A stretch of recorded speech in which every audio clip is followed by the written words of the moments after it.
They sold her for nothing. Not for credits, not for trade goods, not even for the thin metal tokens used to tally livestock on the fringe worlds. The auctioneer simply waved a hand and said, "Take it, it's defective." The word had echoed longer than the clang of the cage door. The girl did not cry. She had learned long ago that tears only amused buyers. Her name, if anyone still remembered it, was Sarakai, last of the Liriti brood of Moon Delta. Once, her people had been scholars of gravity and light, their cities grown from crystal reefs that floated above pale oceans. Now Moon Delta was a mined-out husk, its people scattered across markets and labor camps, labeled unproductive and fragile by those who conquered them. Sarakai was smaller than most Liriti. Her left frill had been torn when she was young, and one eye carried a milky scar. To the traders, these marks made her worthless. To Sarakai, they were simply proof that she had survived. The market smelled of ozone and rust. Cages were stacked 3 high, filled with beings from a dozen worlds, some loud with anger, some silent with fear, others already empty inside. Overhead, banners flickered with corporate sigils and guild stamps, each promising certified labor stock. When the auctioneer pushed her cage aside, a few buyers laughed. "Won't last a cycle," one said. "Not even good for recycling," another replied. That was when the human stopped. He wasn't dressed like a buyer. No armored coat, no guild insignia, no guards, just a plain jacket with faded patches and a small data slate clipped to his wrist. He looked tired.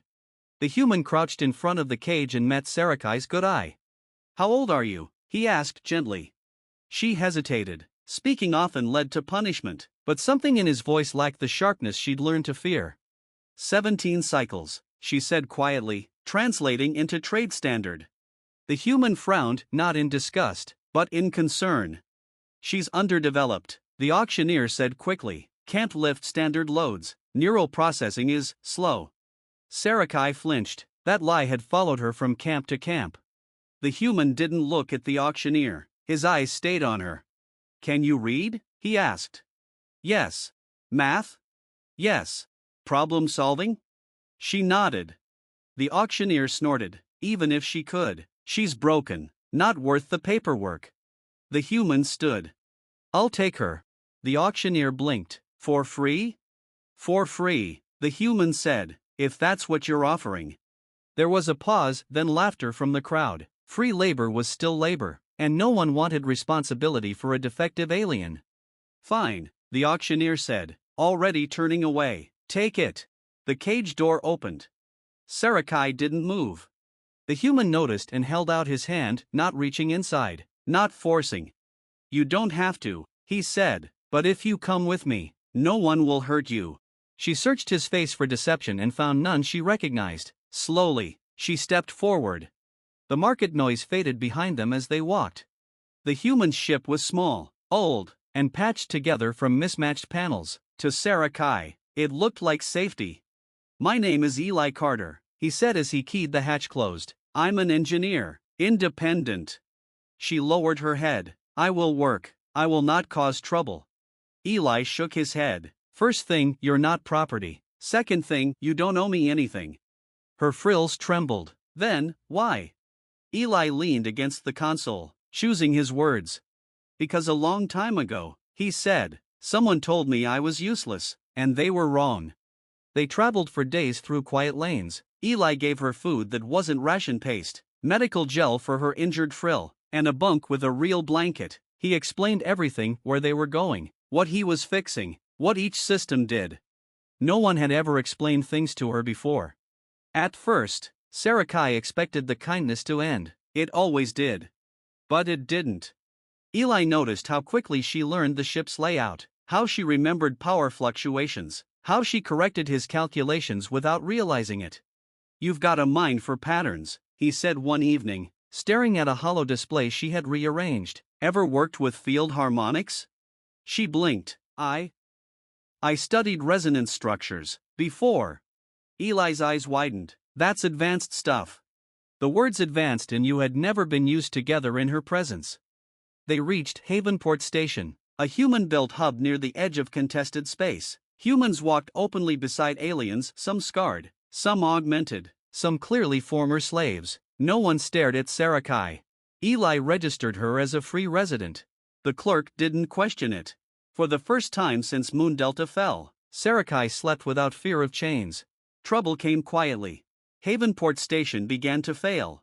Gravity flickered in Sector C, power drains spiked without cause, ships reported navigation errors near the dock ring. Engineers blamed aging infrastructure, but Eli frowned at the data.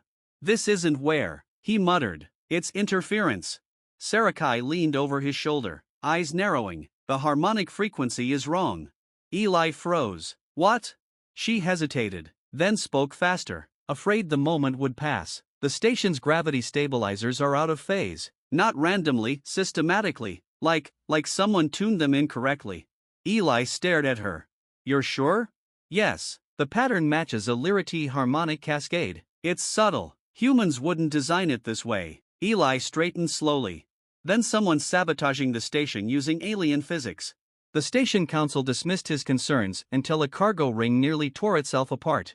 With time running out, Eli did something unprecedented. He brought Sarakai before the council. Whispers followed her into the chamber. A former slave, a defective alien. Eli spoke first. "She knows how to fix it." The council members hesitated. Sarakai felt the old weight pressing down on her chest. The word worthless echoed again. Then she lifted her head.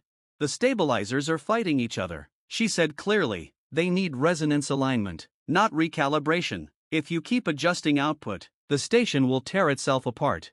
Silence. One counselor leaned forward. "And you know this how?" "Because my people built cities that floated without engines," she replied, "before you bombed them." The truth hung in the air, sharp and undeniable. They gave her access. Working beside Eli and a team of human engineers, Sarakai rewrote core stabilizer protocols, translating Liriti resonance math into human code. She moved with certainty, her mind racing ahead of the problem. When the station stabilized, cheers erupted across Havensport. The council issued a formal commendation. Eli smiled like he'd been right all along. News traveled fast. Slaver guilds were not pleased. One night, as Sarakai returned from the engineering bay, armed figures blocked the corridor. Their leader sneered. "You were sold," he said. "You belong to the market." Eli stepped between them without hesitation. "She belongs to herself." The standoff ended with station security arriving, called by engineers who had learned exactly who saved their home. The slavers were expelled. For the first time, Sarakai saw fear in their eyes. Months passed. Sarakai became a systems specialist, then a lead consultant on resonance-based infrastructure. She spoke at councils. She taught classes. Other freed aliens sought her out, drawn by the story of the girl sold for nothing who saved a station.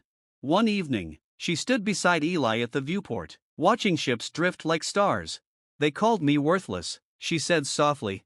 Eli shrugged. "People who say that usually mean, 'I don't understand you.'" She considered that. "What will you do now?" he asked. She smiled, a small, fierce thing. "Help rebuild, teach what was stolen from us, make sure no one is sold for nothing again." Eli nodded. "Sounds like a good plan." Far across the galaxy, records would later show that Havensport Station became the model for human-alien cooperative engineering. That resonance technology revolutionized artificial gravity. That former slaves led innovation councils. But none of those records mentioned the auction. They did not mention the cage. They did not mention the word worthless. Sarakai remembered it, though not as a wound, but as a reminder of how wrong they had been, and how one human, who stopped in a crowded market and chose kindness over profit, changed everything.